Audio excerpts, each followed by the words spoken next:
Assalamualaikum warahmatullahi wabarakatuh. Ketemu lagi kita di mata kuliah analisis laporan keuangan. Yakni pada pertemuan ini kita akan bahas mengenai analisis prospektif. Nah, sebelumnya jangan lupa subscribe dulu ya. Nah, analisis prospektif itu merupakan langkah akhir dalam proses analisis laporan keuangan.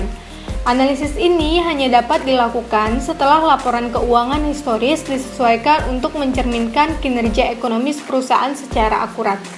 Analisis prospektif itu dapat berguna bagi bank, yakni sebagai kreditur, untuk menilai kemampuan perusahaan, yakni calon debiturnya, dalam membayar kreditnya. Nah, analisis prospektif itu berarti kita melakukan peramalan atas laporan keuangan historis. Nah, jadi nanti laporan keuangannya tahun depan itu kira-kira kayak apa. Nah, itu yang dimaksud dengan analisis prospektif. Jadi kita meramalkan laporan keuangan. Nah, laporan keuangan yang akan kita ramal itu dimulai dulu dari laporan laba rugi, kemudian laporan posisi keuangan, dan kemudian baru dilanjutkan dengan laporan arus kas. Nah, supaya kalian lebih paham, langsung saja kita masuk ke contoh soal dan pembahasannya. Nah, ini disajikan laporan laba rugi dari PT Coca-Cola yang dinyatakan dalam satuan jutaan dolar. Nah, ini laporan laba ruginya. Ini kan tahun 1, ini tahun 2, kemudian ini tahun 3 yang akan kita cari.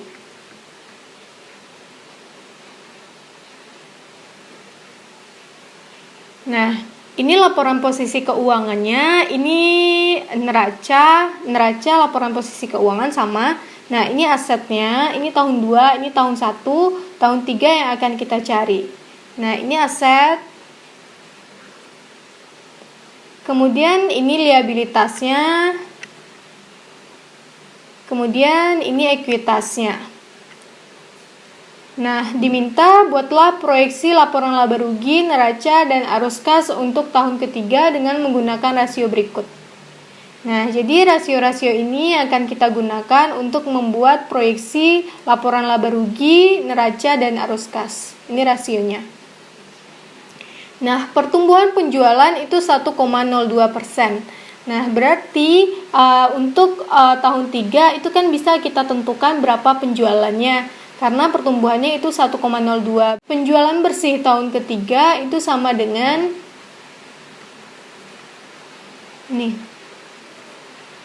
penjualan tahun 3 berarti ini 1,02 kan, berarti jadinya untuk penjualan tahun 3 101,02. 100% tambah 1,02%. Dapatnya 101,02% dikali dengan ini penjualan tahun 2. Dapat nanti penjualan tahun 3 20,297. Kita masukin. Masukin ke tahun 3 yang tadi. Penjualan bersih. Kemudian kita lanjutkan. Margin laba kotornya itu 69,92%. Nah, margin laba kotor itu rumusnya adalah laba kotor dibagi dengan penjualan. Nah, berarti untuk mencari penjualan tahun 3 itu diketahui. Kemudian berarti untuk mencari laba kotor tahun 3 itu kan bisa dicari. Margin laba kotornya tadi diketahui 69,92%. Kemudian laba kotornya itu yang akan kita cari, laba kotor tahun ketiga. Nah, penjualan tahun ketiga itu dapatnya ini, yang tadi 20,297. Sehingga laba kotor tahun ketiga dapat nanti 14,192. Kita masukin sini laba kotornya. Nah, berarti untuk mencari harga pokok penjualan itu sama dengan penjualan bersih dikurang dengan laba kotor. Dapat nanti harga pokok penjualan 6105. Karena penjualan bersih dikurang harga pokok penjualan itu sama dengan laba kotor kan. Nah, berarti nilai harga pokok penjualan bisa kita cari kan. Nah, kemudian kita lanjutkan. Nah, beban penjualan umum dan administrasi dibagi dengan penjualan itu nanti nilainya adalah 39,28%. Nah, penjualan udah diketahui nilainya, berarti kita bisa mencari beban penjualan umum dan ADM tahun ketiga kan. Nah, kita masukin. Nah, penjualan tahun 3 itu kan udah diketahui nilainya, yakni 20,297. Masukin ke sini. Berarti dari persamaan itu kita bisa cari beban penjualan umum dan ADM-nya di tahun ketiga itu nilainya 7973. Ini masukin dari persamaan ini. Kita masukin ke sini. Nih, 7973 dapatnya. Kemudian kita lanjutkan.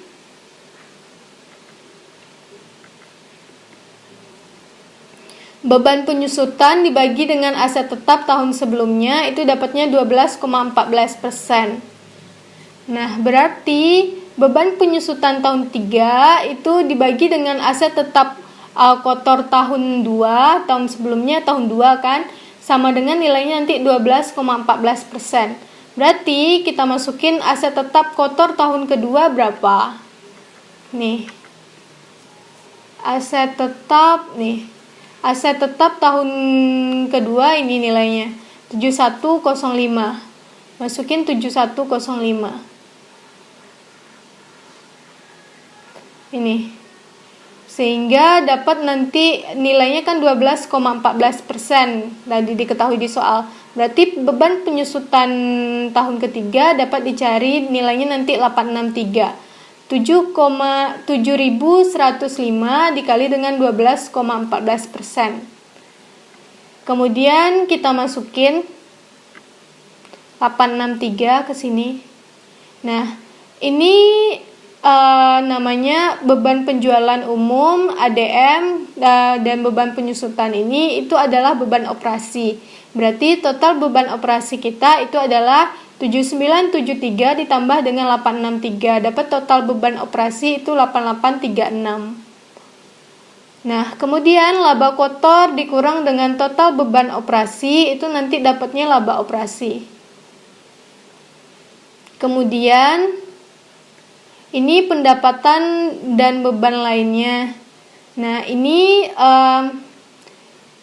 pendapatan bunga tahun 2, ini beban bunga tahun ke 1. Kemudian kita lanjutkan. Di sini katanya dia pendapatan bunga dibagi utang jangka panjang tahun sebelumnya itu nilainya 5,45%. Nah, berarti pendapatan bunga tahun ketiga dibagi dengan utang jangka panjang tahun kedua itu nilainya nanti 5,45%. Kita substitusikan utang jangka panjang tahun 2 berapa? Nih, utang jangka panjang tahun kedua itu 12,19. Kita masukin. Nih, 12,19 nilainya nanti 5,45%. Disubstitusi sehingga nanti dapatnya pendapatan bunga tahun ketiga nanti dapatnya 66. Berarti 12,19 dikali 5,45% dapatnya 66. Nah, kita masukin ke sini. Ini pendapatan bunga, dia kan pendapatan. Kalau nanti beban bunga per utang, maka dia itu masuknya ke beban bunga. Nah, di sini dia pendapatan. Pendapatan berarti menambah laba operasi. Nah, berarti laba operasi 5356 ditambah sama pendapatan bunga 66. Jadi laba sebelum pajak kita adalah 5422. Kemudian kita lanjutkan.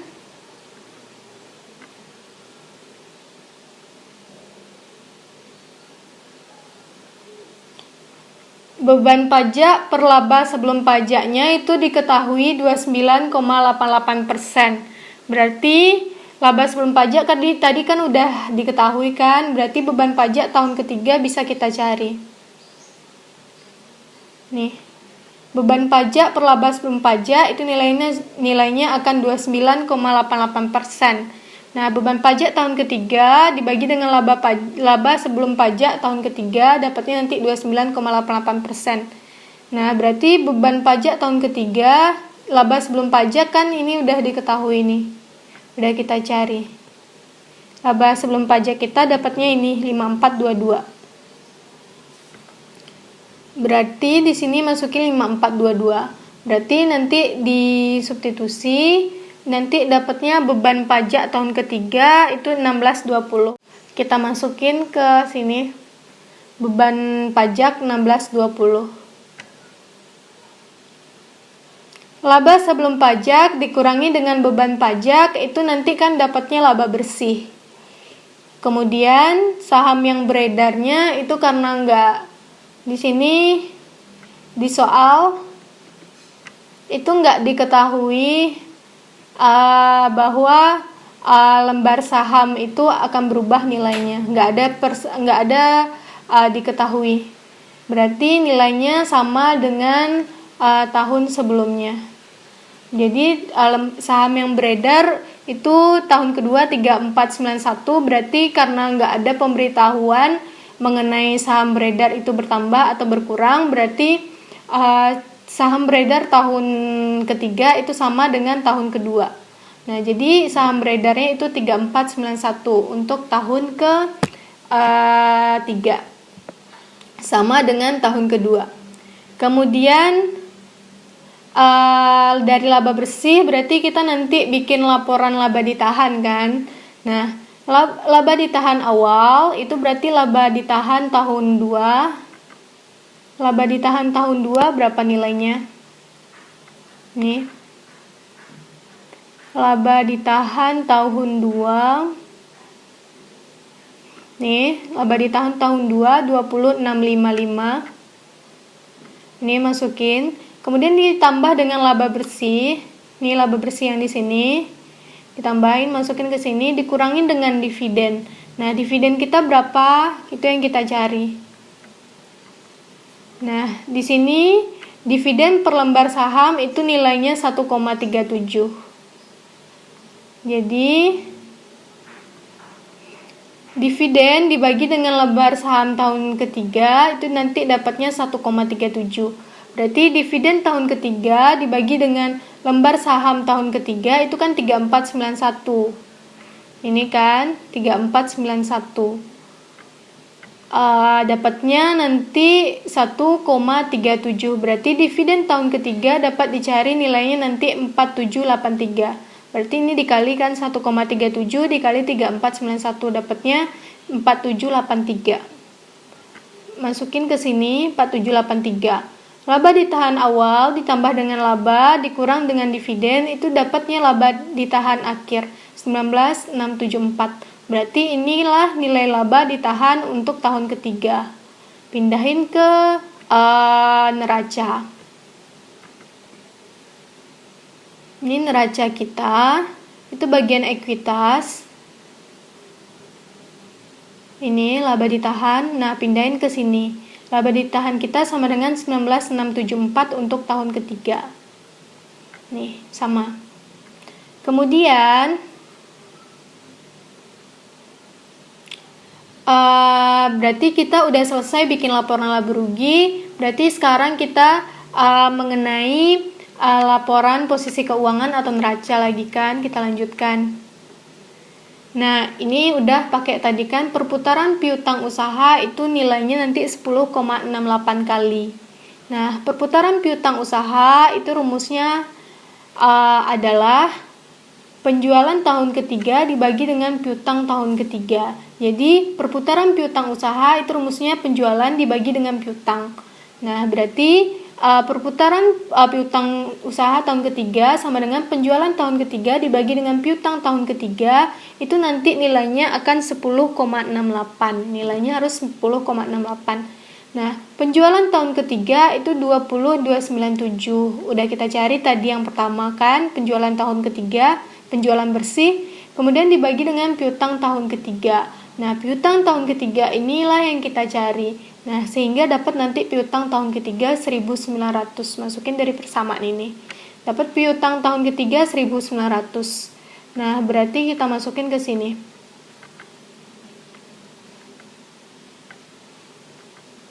Ini neraca kita.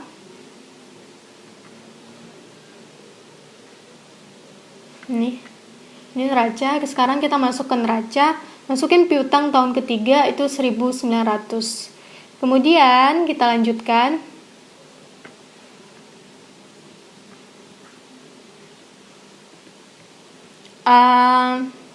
perputaran utang usaha. Perputaran utang usaha itu nanti 1,64 nilainya. Perputaran utang usaha itu rumusnya adalah harga pokok penjualan dibagi dengan utang usaha. Ini dia. Nih, perputaran utang usaha itu rumusnya harga pokok penjualan dibagi dengan utang usaha tahun ketiga. Dapatnya nanti 1,64. Nah, berarti harga pokok penjualan tahun ketiga itu kan nih kan 6105, maka kita masukin sini 6105 dibagi dengan utang usaha tahun ketiga. Itu yang kita cari, sehingga ini dapat dari sini, ini diketahui, ini nggak diketahui, berarti utang usaha tahun ketiga itu dapatnya nanti 3723. Kita masukin ke sini.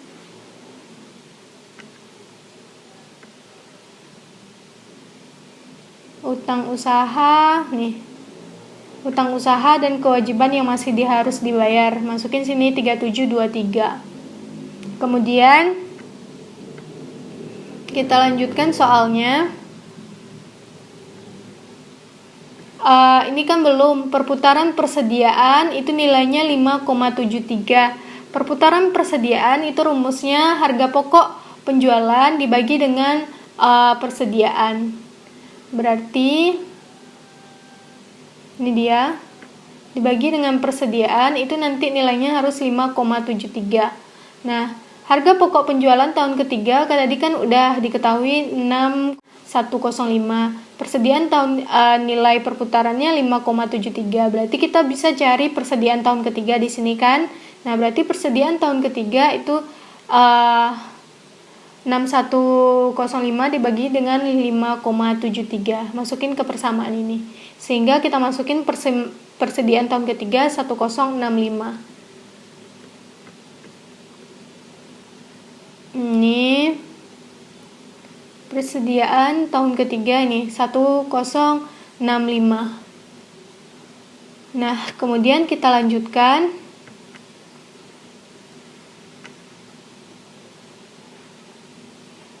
Ini lagi kan, utang pajak per beban pajak itu 50,33% nilainya nanti. Nah, berarti kita masukin utang pajak tahun ketiga dibagi dengan beban pajak tahun ketiga, nanti dapatnya 50,33%. Nah, utang pajak tahun ketiga itu yang akan kita cari. Beban pajak tahun ketiga itu kan udah diketahui sini. Beban pajak tahun ketiga 1620. Nah, 1620 masukin beban pajak ini, sehingga utang pajak tahun ketiga itu dapat nilainya 815. Kita masukin 815. Nah, kemudian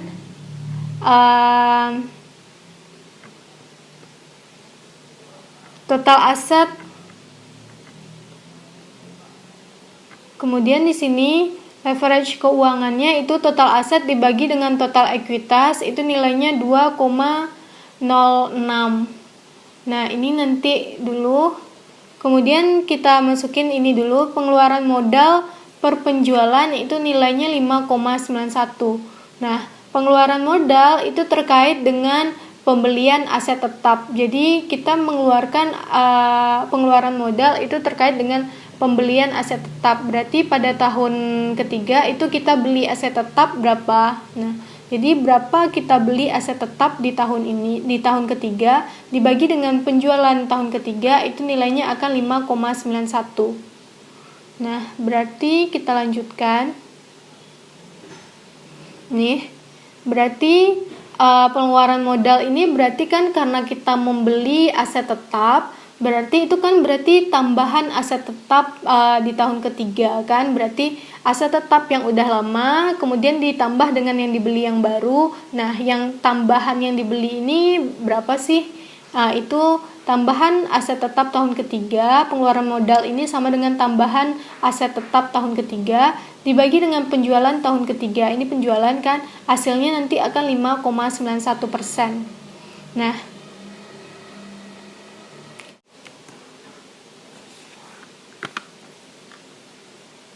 penjualan tahun ketiganya udah diketahui, kemudian tambahan aset tetapnya itu yang dicari. Nah, sehingga dimasukin ke persamaan ini, dapatnya nanti tambahan aset tetap tahun ketiga itu 1.200.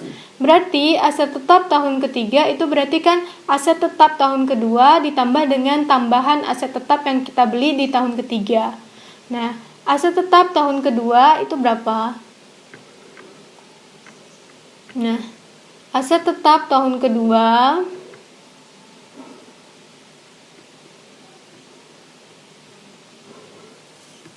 nih, aset tetap tahun kedua itu 7105. Maka ditambahin ke sini.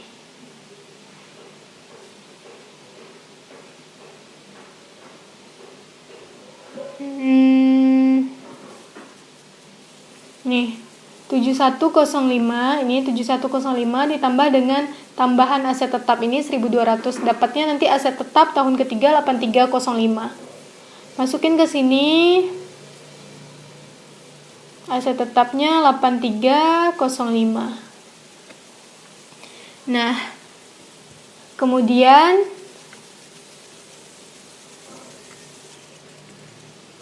udah habis kan rasionya. Nah, ini kita lihat mana yang belum kita isi. Nah, kas di sini itu nanti dapatnya dari laporan arus kas. Kemudian piutang ini udah dicari tadi, persediaan udah juga. Aset lancar lainnya itu nggak ada diketahui kan berapa nilainya, berarti ini dipakai untuk tahun ke 2 nanti kita samain, berarti nilainya tetap 2.300. Kemudian total aset lancar belum bisa dicari nilainya karena kasnya belum diketahui.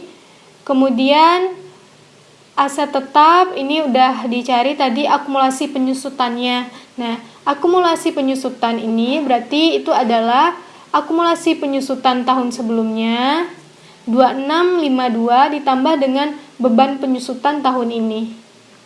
Nih, beban penyusutan tahun ini itu 863.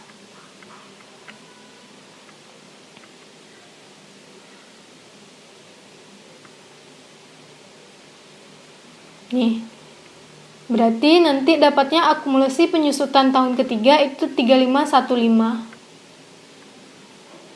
Masukin ke sini 3515. Akumulasi penyusutannya. Kemudian aset tetap bersih ini itu adalah aset tetap dikurangi dengan akumulasi penyusutan.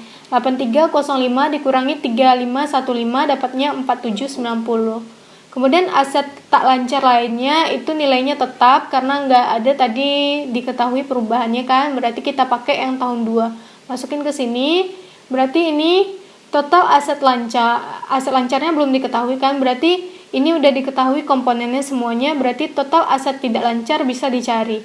Aset tetap bersih ditambah dengan aset tak lancar lainnya itu nanti dapatnya total aset tidak lancar. Nah, kemudian utang usahanya ini udah dicari tadi kan. Nah, ini karena nggak ada di soal tadi mengenai perubahannya, berarti kita pakai tahun lalu.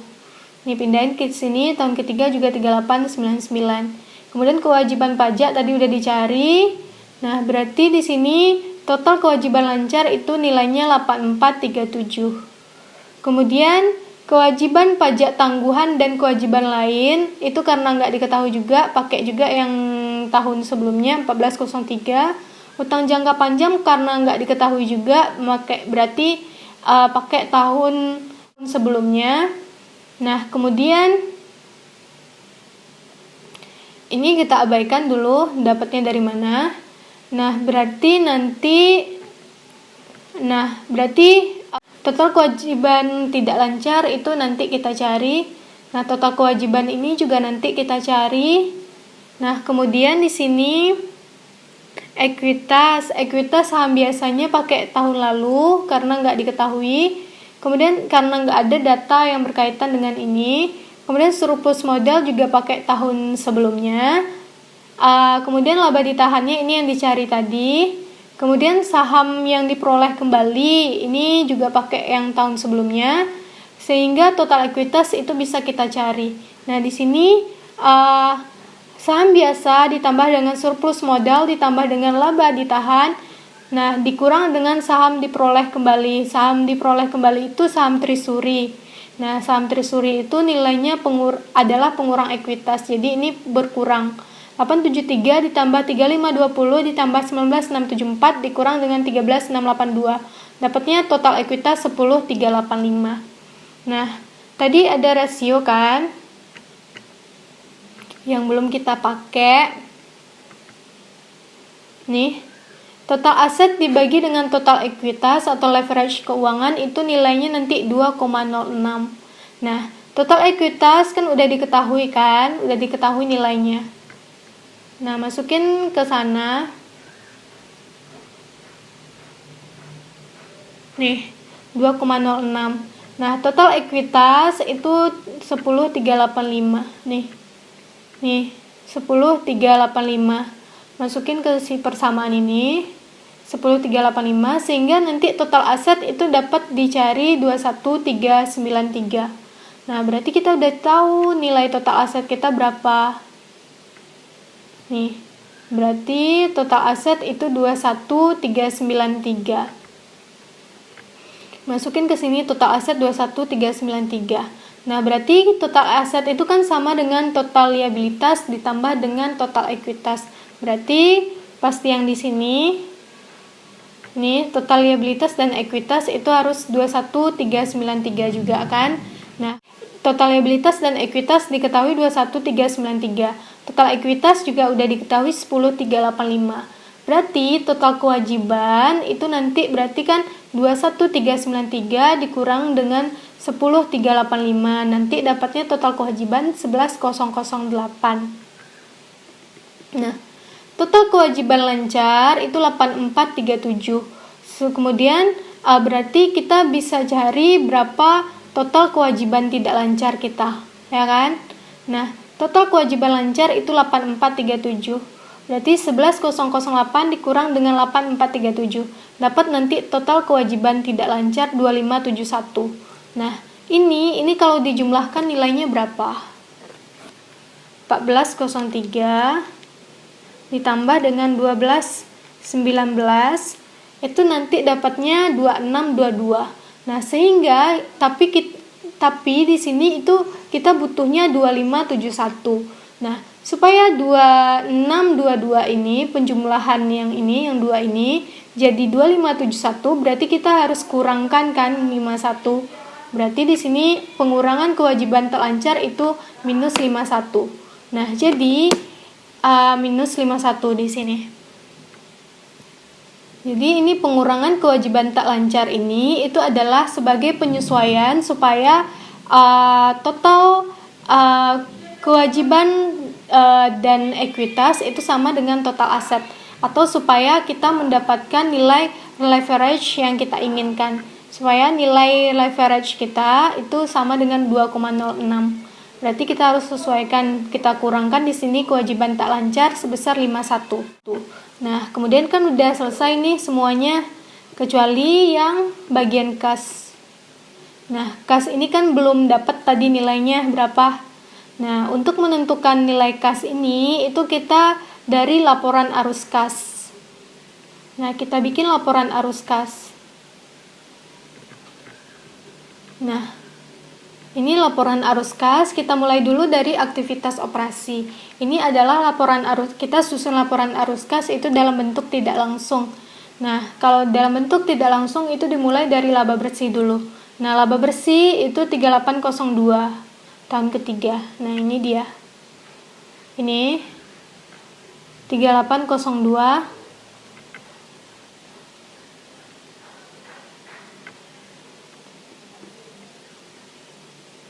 Pindahin ke sini, kemudian beban depresiasi tadi kan sebelumnya itu kan dari itu kan mengurangi laba bersih kan. Jadi dia beban depresiasi ini mengurangi pendapatan sehingga dapatlah nanti laba bersih. Nah, sebelumnya pada laporan laba rugi itu dia dikurang supaya menghasilkan laba bersih. Nah, padahal beban depresiasi ini kan nggak mengeluarkan kas kan. Nggak mengeluarkan kas berarti beban depresiasi sehingga dia ditambahkan lagi. Jadi laba bersih ditambah dengan beban depresiasi. Kemudian kenaikan piutang usaha. Nah, kenaikan piutang usaha ini dari mana sih dapatnya? Nah, kita lihat. Kita lihat bagian aset ini aja dulu, aset lancar. Nanti aktivitas operasi ini akan disesuaikan nilainya dengan selain beban depresiasi ini itu adalah kenaikan atau penurunan dari aset lancar dan kewajiban lancar. Kita lihat masing-masingnya. Yang selain kas yang kita perhatikan.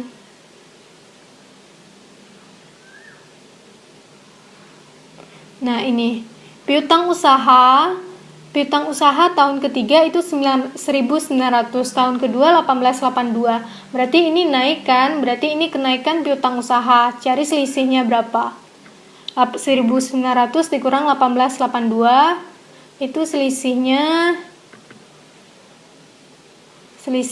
itu adalah 18. Nah, dia kan naik tuh, berarti naik. Kalau piutang naik, berarti itu kas kita akan berkurang. Karena harusnya kalau orang beli ke kita, itu harusnya kan kita terima kas kan.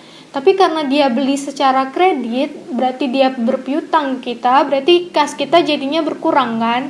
Nah, makanya kenaikan piutang usaha itu akan mengurangi nilai kas dari aktivitas operasi. Jadi kenaikan piutang usaha itu nanti dikurang.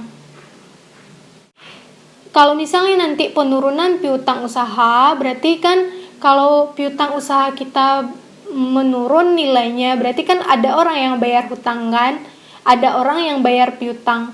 Nah, kalau orang bayar piutang berarti kita terima kas kan. Jadi kalau nanti penurunan piutang usaha itu dia akan menambah. Kalau kenaikan itu dia akan mengurangi.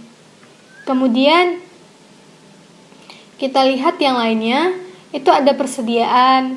Nah, habis piutang itu persediaan. Persediaan itu dari 1055 itu naik nilainya menjadi 10.655. Berarti kan naik sebesar 10. Berarti itu adalah kenaikan persediaan. Nih. Ini kenaikan persediaan. Nah, kalau persediaan naik berarti kita membeli persediaan kan? Nah, kalau kita membeli persediaan berarti kas kita berkurang kan? Berarti kalau kenaikan persediaan itu berarti akan mengurangi nanti. Kalau penurunan persediaan berarti kan kita jual kan. Kalau kita jual dapat kas kan, berarti dia akan, kalau penurunan persediaan nanti itu akan menambah. Kalau kenaikan itu akan mengurangi. Kemudian kita lihat lagi aset lancar lainnya itu nilainya tetap, berarti nggak ada penyesuaian terhadap kas. Kemudian bagian yang aset tetap ini itu nanti bagian dari aktivitas investasi. Kemudian kita lihat liabilitas lancar. Utang usaha kita itu awalnya 3679 jadi 3723, berarti naik kan? Berarti ini kenaikan utang usaha. Pindahin ke sini. Kenaikan utang usaha itu nanti 44 naiknya. Selisihnya tadi kalau kenaikan utang usaha berarti kita menerima, kalau utang kita naik berarti kita menerima kas kan dari orang, berarti kita berhutang, berarti kita terima kas ke orang, berarti kita nerima kas dari orang. Nah, berarti di sini kenaikan utang usaha itu akan menambah kas. Kemudian kalau penurunan utang usaha berarti kita ngelunasin hutang kan, ngelunasin hutang pakai kas. Berarti kas kita berkurang kalau dia nanti penurunan utang usaha. Ini kenaikan utang usaha, maka ini akan ditambah nanti. 44. Kemudian kita lihat lagi utang jangka nilainya tetap, berarti nggak ada penyesuaian terhadap kas. Kemudian kewajiban pajak kita awalnya 851, kemudian jadi 815, berarti ini kan nurun kan. Kalau kewajiban itu menurun, berarti kita melunasi kewajiban. Kalau kita melunasi kewajiban alias hutang, itu berarti kas kita berkurang kan, berarti penurunan kewajiban pajak itu nanti sebagai pengurang. Kemudian ada lagi nggak kewajiban lancar yang nggak ada kan, cuma 3 ini aja. Berarti sampai sana aja yang bagian aktivitas operasi.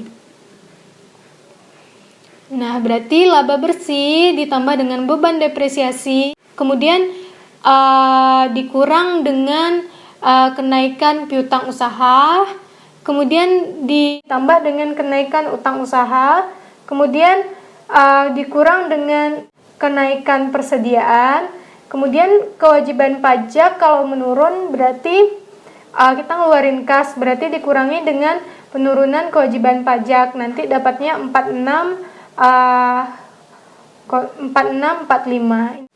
Kemudian aktivitas investasi, kalau aktivitas investasi ini yang kita lihat itu adalah aset tetap, bagian aset tetap.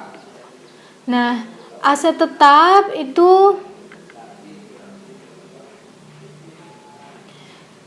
ini tahun 27105, ini 8305. Nah, berarti kan kita beli aset tetap, ada pembelian di sini. Karena nambah kan, kalau nambah berarti ada pembelian. Nah, selisihnya berapa? Nah, ini dia pembelian aset tetap berarti 1200. Ini selisihnya yang tadi. Selisih tahun 2 dengan tahun 1. Akumulasi penyusutannya nggak diperhitungkan. Aset tetap bersihnya itu hasil yang aset tetap dikurang akumulasi penyusutan, nggak diperhitungkan. Nah, kemudian aset tak lancar lainnya itu nilainya tetap, berarti nggak perlu disesuaikan di arus kas. Kalau misalnya kalau nilai aset tetapnya itu nanti dia itu berkurang nilainya, berarti kita jual aset tetap. Kalau jual aset tetap berarti dapat kas kan, berarti di sini positif nilainya. Ini arus kas bersih dari aktivitas operasi nilainya juga positif tadi. Kemudian karena aktivitas investasi ini aset tetap kita bertambah, berarti ada pembelian aset tetap, berarti berkurang kas kita, berarti di sini minus. Kalau misalnya nanti nilainya menurun, aset tetapnya itu berarti kita penjualan aset tetap berarti kita menerima kas, berarti di sini nanti tambah. Ini karena pembelian 1200. Kemudian untuk aktivitas pendanaan itu yang kita lihat adalah kenaikan atau penurunan dari liabilitas tidak lancar dan ekuitas. Nah, ini nilainya tetap. Ini yang tidak lancar kan, ini tetap, berarti nggak ada penyesuaian. Ini utang jangka panjang juga tetap, nggak ada penyesuaian. Ini karena pengurangan kewajiban tak lancar tadi, yang ini, yang penyesuaian kita tadi 51. Nah, kalau kewajiban tak lancar itu dikurangi, berarti hutang kita bayar hutang kan. Kalau pengurangan kewajiban tak lancar, kalau pengurangan kewajiban itu berarti tandanya kita bayar hutang. Kalau kita bayar hutang, berarti kas kita berkurang kan. Nah, berarti di sini penurunan kewajiban tak lancar sebesar 51 itu nilainya minus. Karena kita bayar hutang. Berarti dia mengurangi kas. Kemudian aktivitas pendanaan itu juga dividen, masuk di sana dividen. Nah, dividen masukin di sini 4783, kita bayar dividen. Kalau kita bayar dividen berarti kas kita berkurang kan, makanya di sini minus. Kemudian berarti kemudian kita lanjutkan ekuitas kita. Ekuitas itu juga bagian pendanaan. Ini tetap nilainya, ini juga tetap. Ini laba ditahan tadi, ini nggak dimasukin karena ini hasil pencarian kita. Kemudian ini saham diperoleh kembalinya juga tetap nilainya. Nah, di sini nilainya tetap, berarti nggak ada penyesuaian. Berarti untuk aktivitas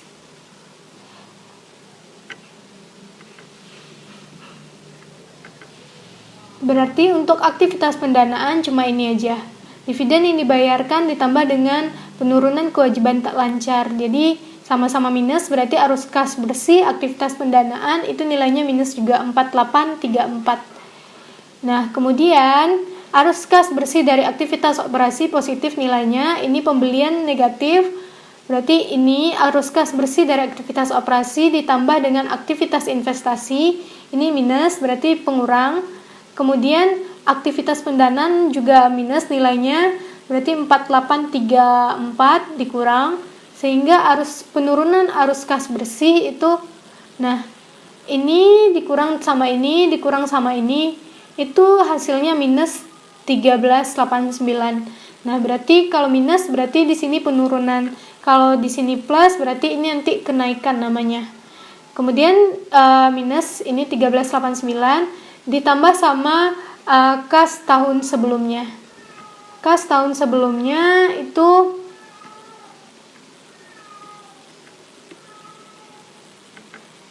Kas tahun sebelumnya itu 1934. Kita masukin 1934. Dapatnya 545. Nah, kas tahun ketiga inilah yang akan kita pindahkan ke sini. Berarti kas di sini nilainya 545. Nah, sekarang kita koreksi apakah kita benar atau enggak. Nah, total aset kita tadi kan harus 21393 kan? Kemudian total aset tidak lancar kita udah dicari tadi 15583. Berarti total aset tidak lancar itu nanti 5810. 21393 dikurang dengan 15583 nanti dapatnya total aset lancar 5810, karena total aset ini sama dengan total aset lancar ditambah dengan total aset tidak lancar. Nah, berarti nanti 21393 dikurang 15583 hasilnya 5810. Nah, kemudian kas kita tadi dapatnya 545 kan? Berarti 545 ditambah 1900 ditambah dengan 1065 ditambah dengan 2300 hasilnya harus 5810. Jadi hasilnya harus 5810. Kalau misalnya hasil enggak 5810 berarti kita salah dalam perhitungan kas ini. Oke.